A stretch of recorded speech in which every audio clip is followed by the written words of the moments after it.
हरियाणा के स्कूल बंद पड़े हैं, आप सब देख रहे हैं। खुद जो शिक्षा मंत्री हैं उनके अगर हम हल्के की बात करें, वहीं आपको कई दर्जन स्कूल मिल जाएंगे। और हमने बार बार ये चैलेंज भी किया है उनको कि आप हमारे स्कूल देखें, नहीं तो हमारे को अपने स्कूल दिखाएं।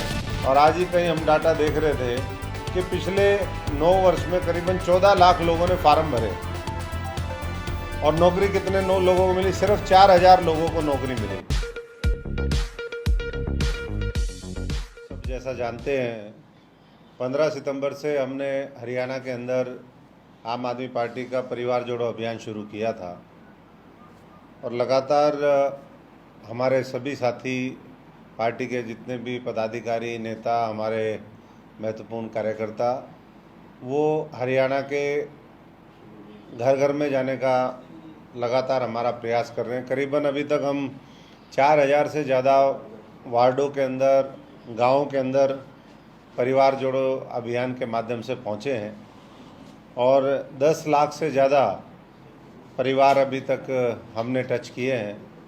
इनमें जहां हम दिल्ली और पंजाब के हमारी सरकार के महत्वपूर्ण कार्य हैं उनकी चर्चा कर रहे हैं, वहीं हम लोगों की परेशानियां क्या है, हमारा फोकस, जैसा आम आदमी पार्टी के राष्ट्रीय संयोजक अरविंद केजरीवाल जी ने कहा था भिवानी में, हमारा मुख्य फोकस ये है कि हम लोगों की समस्या ज़्यादा समझें, उनके सुख दुख में कैसे उनका जीवन यापन होता है, कैसे उनके परिवार में, चाहे वो महंगाई की मार हो, बेरोजगारी की मार हो, भ्रष्टाचार किस तरीके से गांवों को भी, वार्डों के भी विकास को बाधित करता है, कैसे देश को खोखला करने में लगा हुआ है, ये सारी चर्चाएं हम लोग करते हैं।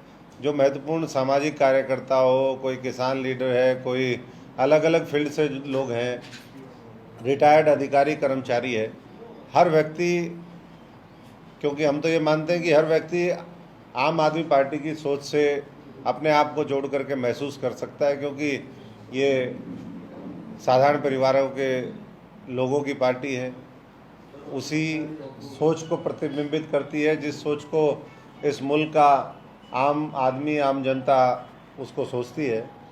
और इसीलिए लगातार बहुत तेज़ी के साथ आम आदमी पार्टी लोगों के बीच में अपनी जगह बना रही है और लोगों ने परिवर्तन का मन बना ही लिया हरियाणा के अंदर, ये हम जगह जगह देख ही रहे हैं। आज कर्मचारी, किसान, मजदूर, नौजवान, महिलाओं का मामला हो, छोटे छोटे दुकानदार हों, आड़ती हों, सब जगह रोष उनके अंदर है। और कहीं ना कहीं वो साफ दिखाई देता है कि आने वाले समय में जब भी हरियाणा के लोगों को मौका मिलेगा, वो परिवर्तन सुनिश्चित करेंगे। और जैसा हमने पहले भी ये कहा कि ये परिवार जोड़ो अभियान समाप्त होते ही, जब हमारा संगठन बन जाएगा, 21 लोगों की कमेटी हर वार्ड में, हर गांव में बनेगी, तो ये हरियाणा का सबसे बड़ा संगठन आम आदमी पार्टी तैयार करेगी और अपने आप में ये एक मील का पत्थर होगा। एक एग्जाम्पल सेट हम हरियाणा के अंदर करेंगे कि किस तरीके से संगठन बनाया जाता है, किस तरीके से लोगों की लड़ाई लड़ी जाती है और एक समावेशी संगठन होता क्या है कि जिसमें सब समाज का हर वर्ग, जो चाहे सामाजिक दृष्टि से देखें या आर्थिक दृष्टि से देखें, हर वर्ग अपने आप को जोड़ करके, महसूस करके इस देश की और प्रदेश की आने वाले समय में तस्वीर बदलने के लिए उनका उसमें रोल सुनिश्चित होगा।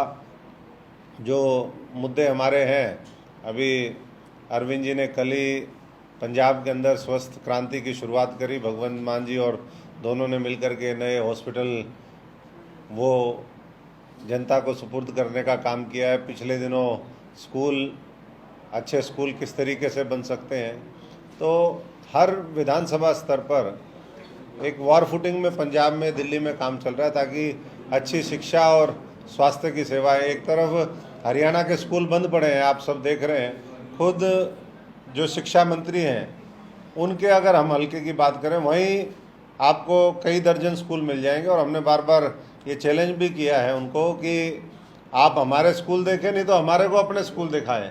आज 5 दिन बीतने के बाद हमारी पार्टी की वरिष्ठ उपाध्यक्ष हैं चित्रा जी, उन्होंने बार बार कहा कि जी हमें स्कूल दिखाइए, लेकिन अभी तक शिक्षा मंत्री की तरफ से कोई बात नहीं आई। तो हम तो उनको फिर दोबारा कहेंगे कि या तो वो हमारे स्कूल देखें आकर के पंजाब और दिल्ली के अंदर, नहीं तो दिखाएं, अन्यथा हम लोगों के बीच में खुद जाएंगे और सरकार को बेनकाब करने का काम करेंगे।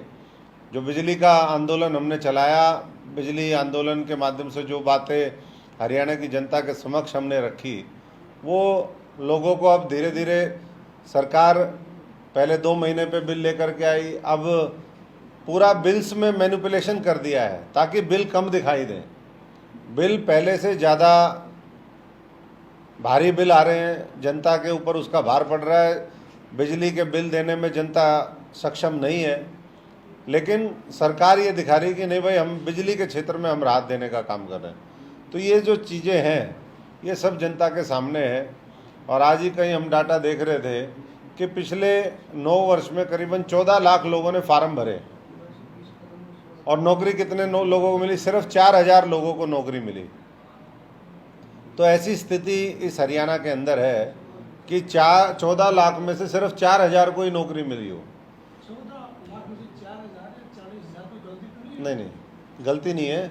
जिन 14 लाखों में, वो डाटा मैं शेयर भी कर दूंगा, 14 लाख लोगों ने टोटल वो की थी, उन 14 लाखों में से सिर्फ 4 को मिली है।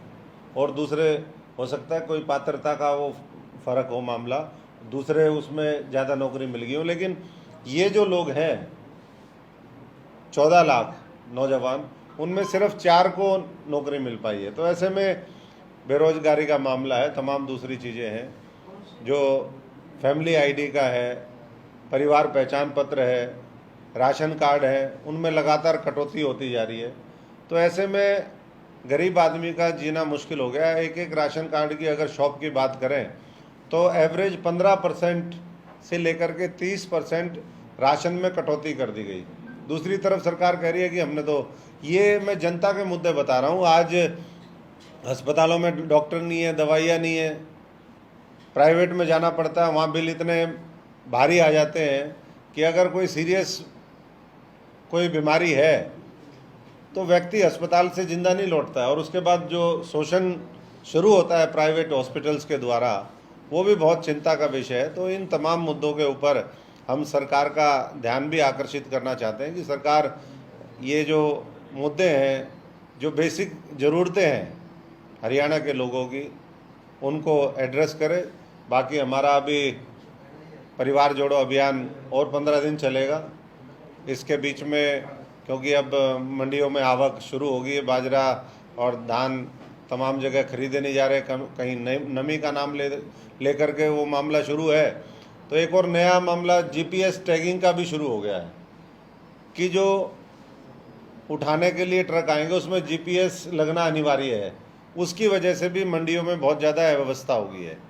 तो सरकार कोई चीज़ नई इनोवेटिव शुरू करे जिससे पारदर्शिता है, अच्छी बात है, लेकिन उससे हमारे किसान, मजदूर, आड़ती अगर परेशान हो तो ऐसी व्यवस्था को मैं समझता हूँ कि पहले पुख्ता इंतजाम करने चाहिए, उसके बाद उनको वो चीज़ें लागू करनी चाहिए। तो मैं, क्योंकि हमारा ये प्रोग्राम जारी है परिवार जोड़ने का, तो आड़ती भी, किसान भी, मजदूर भी, पूरा हरियाणा हमारा परिवार है। मैं अपने तमाम साथियों की तरफ से यही उन सब साथियों को आह्वान करना चाहूँगा कि जहाँ भी तकलीफ़ है मंडियों में, वहाँ पर भी जाकर के आम आदमी पार्टी के साथी अपनी अग्रणी भूमिका निभाएं और समस्याओं के निदान में, चाहे वो प्रशासन के माध्यम से हो या पार्टी के स्तर पर भी, जैसे भी मदद हो सकती है वो जाकर के करें। धन्यवाद। लेकिन सर, आप कह रहे हो कि आपका संगठन इतना बड़ा हो गया कि आप 10 लाख परिवारों तक पहुँच गए, 4,000 वार्डों में आप जानिए। आपने पार्टी के पदाधिकारियों का एक कार्यक्रम भी किया था जिसमें आपने आपके दिल्ली के सीएम पहुँचे थे, लेकिन हरियाणा में तो आपकी पार्टी को जो विपक्ष भी कुछ नहीं समझता। कांग्रेस कहती है, प्रदेश हुड्डा कहते हैं कि कुछ नहीं है हरियाणा में हमारी पार्टी का, और आलमपुर का चुनाव जो है इसका उदाहरण है। हमें इंडिया गठबंधन में उनकी जरूरत नहीं है। देखिए, विरोधी पार्टियों का यही काम होता है, जो दूसरी पार्टी है उसको कम आंकना, हल्के में लेना, थोड़ा सा मजाक उड़ाना, ऐसे तो हम भी कह सकते हैं। उनका तो संगठन ही नहीं है भाई। 9 साल से जिस पार्टी के पास संगठन नहीं है, जिनके पास आज भी लोकसभा और विधानसभा के उम्मीदवार पूरे नहीं हैं, तो वो किस आधार पर वो कह रहे हैं? हमारे पास तो धीरे धीरे हम तो कह रहे हैं कि हम नई पार्टी हैं, लेकिन ऊर्जावान पार्टी है, कमिटेड पार्टी है, ईमानदारी के रास्ते पर चलते हुए हम नई लीडरशिप हरियाणा में तैयार करने में लगे हुए हैं, और वो तैयार कर देंगे अगले 2-3 महीने के अंदर अंदर। तो पूरी ताकत के साथ आम आदमी पार्टी लोकसभा चुनाव भी, विधानसभा चुनाव भी लड़ेगी। और ये दिल्ली में भी ऐसे ही लोगों ने किया था, पंजाब में भी किया था। जब तक प्रदेश की जनता इनको घर नहीं बिठा देती 24 में, चाहे वो बीजेपी वाले हों या दूसरे लोग हों, तब तक ये इसी तरीके से आम आदमी पार्टी के बारे में बोलते जाएंगे। जितना ये बोलेंगे, वो कहते हैं ना, निंदक ना नेड़े राखिए। तो ये तो राजनीतिक हमारे निंदक हैं, हमें और मोटिवेट करते हैं कि आप अच्छा काम करो, जैसे पंजाब में किया, दिल्ली में किया, आप हरियाणा में करो, वैसे भी मेहनत करो, और जब सत्ता में आओ तो उस मॉडल को लागू करो। तो वो लागू करके दिखाएगी आम आदमी पार्टी। सर, कल बीजेपी के नेता हैं, पूर्व मंत्री, उनके बेटे सांसद हैं चौधरी वीरेंद्र सिंह, उन्होंने उचाना में एक रैली की और ये कहा कि जेजेपी का साथ अगर हरियाणा में भाजपा को चाहिए तो फिर वीरेंद्र सिंह बीजेपी में नहीं रहेगा।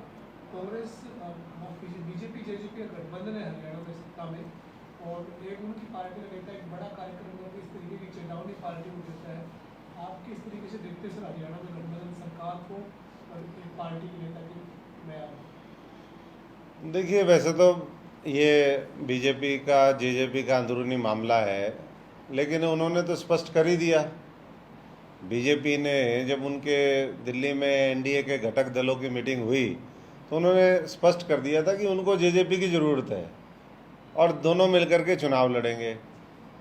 अब चौधरी साहब ने, वीरेंद्र सिंह जी ने मेरी आवाज़ सुनो ये रैली रखी, तो मैं समझता हूँ कि उन्होंने अपनी आवाज़ तो सबको सुना दी, जिनको सुनानी थी, हरियाणा की जनता को भी और पार्टी के अंदर भी। अब कौन कितनी उनकी आवाज़ सुनता है ये तो उनके ऊपर है, लेकिन जो जनता चाह रही है, उन्होंने वहाँ पर हज़ारों लोग इकट्ठे करे हैं, तो जनता क्या चाह रही है उनको भी उसका सुन करके सब लोग ये कल उम्मीद कर रहे थे कि कुछ ना कुछ बड़ा धमाका होगा, कोई खुलासा होगा, लेकिन वैसा नहीं हुआ।